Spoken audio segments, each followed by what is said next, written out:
मी अशोक साळेकर, पुणे जिल्हा रिक्षा चालक मालक संयुक्त कृती समिती। आज आम्ही गेले 2 महिन्यापासून जो हायकोर्टाने 2017 साली जे 50 रुपये फिटनेससाठी चार्ज केला होता, तर तो आज 2024ला सरकारने हायकोर्टाने उठवला आहे आणि गेल्या 2016 पासून तो 50 रुपये चार्ज प्रमाण म्हणजे लेट फी घेत आहेत।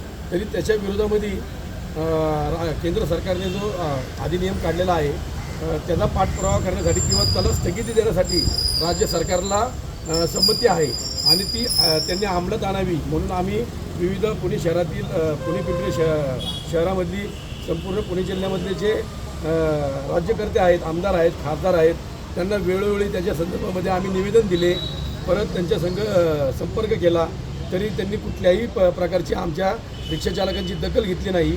आम्ही आंदोलनं केली तरीसुद्धा त्यांनी आमची दखल घेतलेली नाही।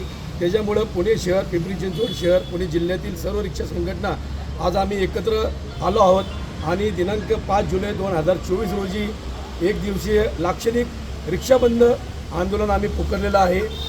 जर याही वेळेस जर सरकारने आमची दखल घेतली नाही आणि जो 50 रुपये दंड आकारण्यात आलेला आहे लेट फी, तो जर कमी केला नाही आणि आमच्या रिक्षाचालकांच्या इतर मागण्या जर मान्य केल्या नाही, तर याहीपेक्षा आम्ही रस्त्यावर उतरून बेमुदत संपाची हाक देणार आहोत। जय हिंद, जय महाराष्ट्र। 50 रुपये त्याला एक दिवस लेट झाला तर त्याला 50 रुपये सरकारने दंड म्हणून घोषित केलेला आहे। म्हणजे ज्या रिक्षा लेट पासिंग आहेत त्यांच्यासाठी हा आहे, फक्त रिक्षासाठी नाही, तर महाराष्ट्रातील, राज्यातील, भारतातील सर्व गाड्यांसाठी म्हणजे 4 व्हीलर असू द्या, 2 व्हीलर असू द्या, ट्रान्सपोर्ट वाहनं जी संपूर्ण आहेत त्या सगळ्यांसाठी हा दंड आकारण्यात आलेला आहे।